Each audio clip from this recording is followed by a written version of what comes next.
what Mr. Jim Beasley Jr. is going to do.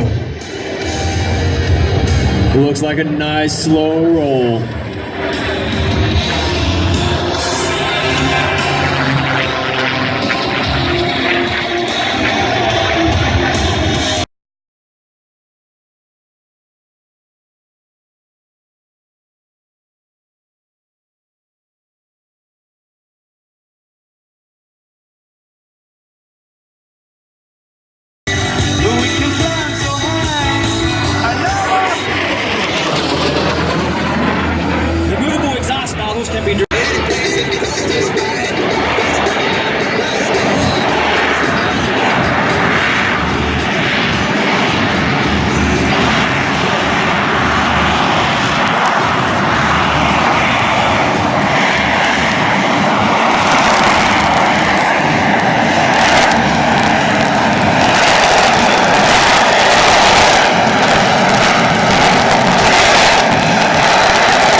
Barney nurtured his fledgling pilot, helping him build balsa wood airplane models and gas-powered U-control flying models. Now, when Craig was 10, Barney plopped him down a couple of phone books and extra cushions and started teaching him how to fly on a J3 Cub. And there was no turning back for Craig. He quickly developed a love of sport flying, biplanes, radial engines, and aerobatics while working at a local West Coast airport and training for his pilot's license. He soldiered at 17, completing a sportsman aerobatic routine on his first solo flight. It won't surprise you to know that Craig became a flight instructor while he was in college, graduating with a degree in aeronautical engineering from Cal Poly San Luis Obispo, California in 1982. He immediately went to work for the airlines, and now is a check captain in the 737 777 airplane for United Airlines based out of Houston. Craig has amassed over 32,000 hours of flight time and over 100 types of Falcon.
If you saw the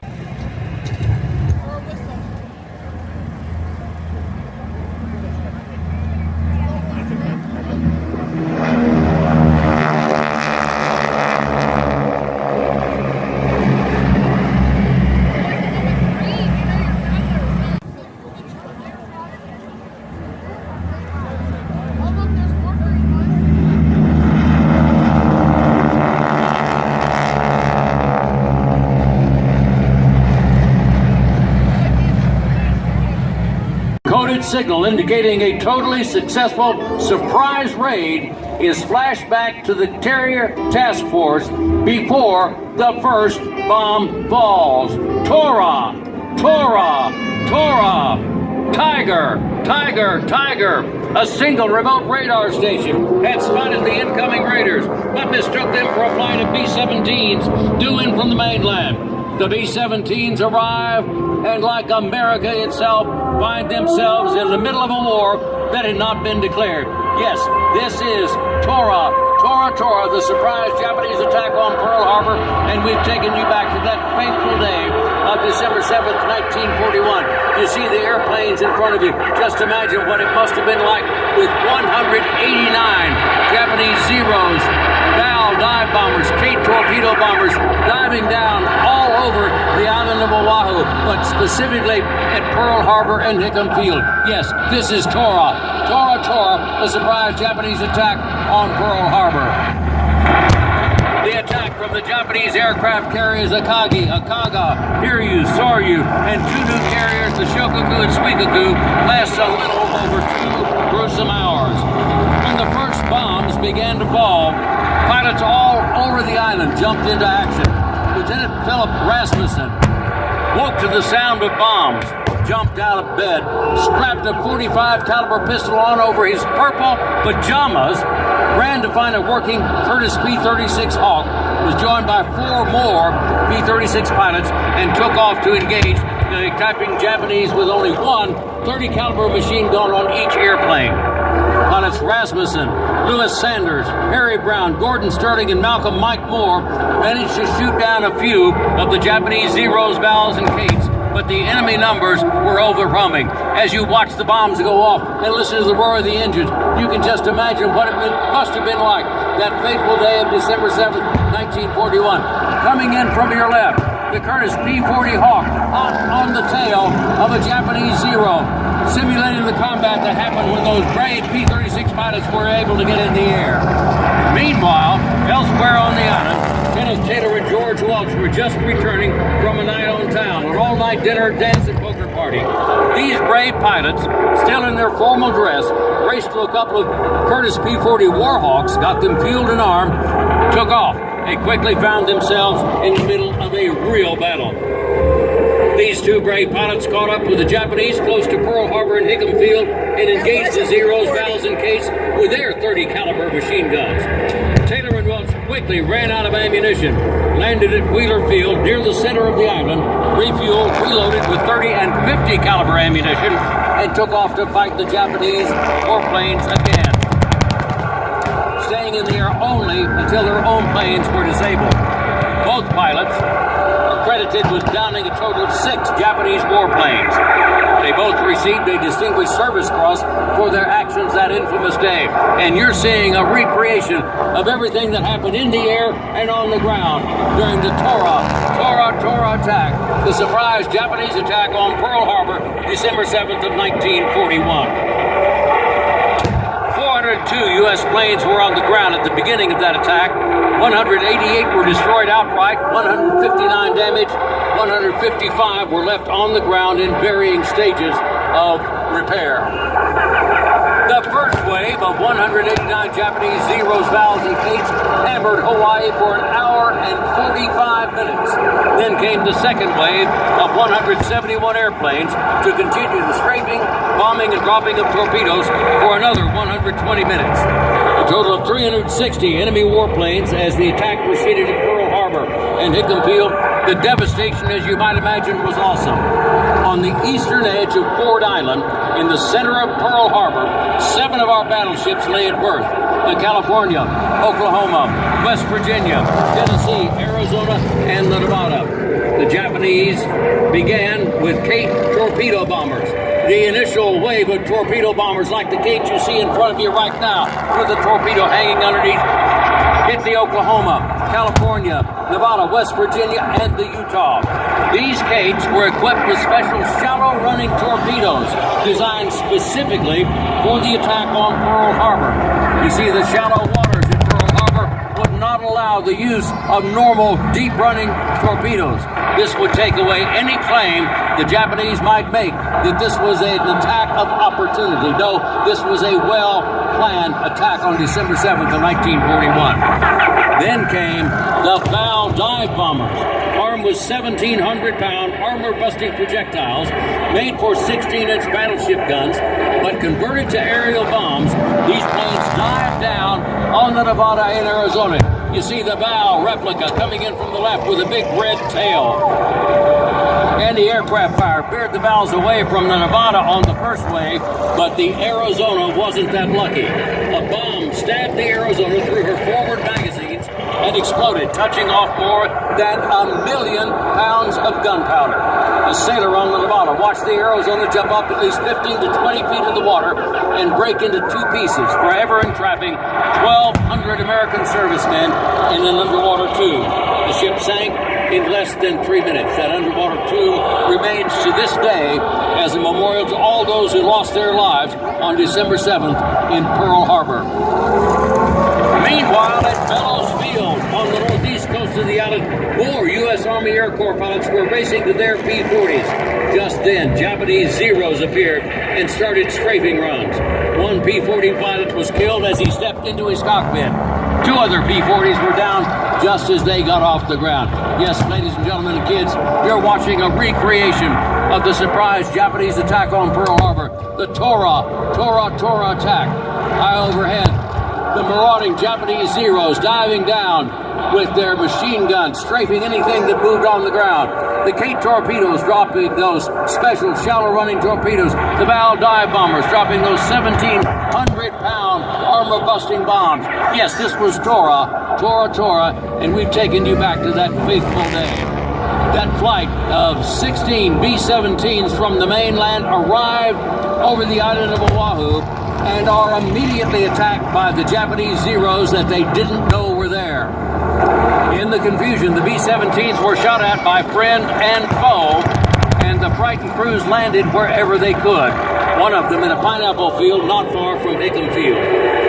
Yes, folks, listen to the sound of the engines, the sound of gunfire and the air raid sirens, and you can just imagine what it must have been like that fateful day of December 7th, 1941. when the Japanese caught us completely by surprise. The Curtiss P-36 Hawk getting on the tail of the Japanese Zero, simulating those few pilots that were able to get in the air, but their efforts were overwhelmed by the 360 airplanes that comprised the Japanese attacking fleet from the aircraft carriers.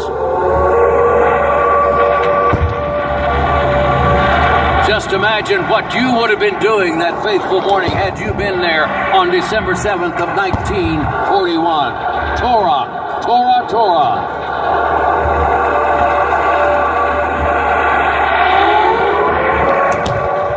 A remote radar station had spotted the incoming raiders, but mistook them for that flight of 16 B-17s due in from the mainland.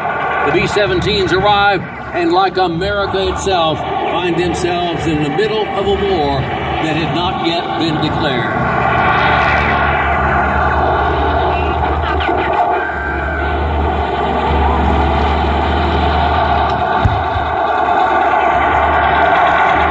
K-torpedo bombers.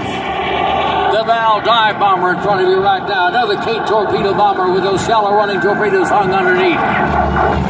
Remember, 360 airplanes. One B-17 pilot, a major landing trying to land, said, "What a hell of a way to enter a war. Out of gas, unarmed, and no place to land." 8 of the B-17s actually made it to Hickam Field. At the conclusion of the surprise Japanese attack on Pearl Harbor, more than half of America's entire naval fleet had been destroyed or damaged. Nearly 2,400 Americans were killed, 1,200 wounded, and at the time, 960 were missing. 188 aircraft were destroyed, 159 damaged, and just 155 aircraft left on the ground. 2 battleships, 3 destroyers, 2 light cruisers were destroyed, 6 battleships were damaged. Our greatest naval base lay in ruins, along with our complacency. The following day, December 8, 1941, President Franklin Delano Roosevelt announced our entry into World War II with these words to Congress, the citizens of the United States, and the world. Yesterday, December 7th, 1941, a date which will live in infamy. The United States of America was suddenly and deliberately attacked by naval and air forces of the Empire of Japan.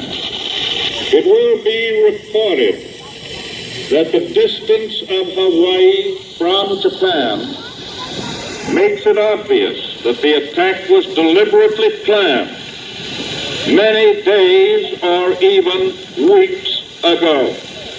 The attack yesterday on the Hawaiian Islands has caused severe damage to American naval and military forces.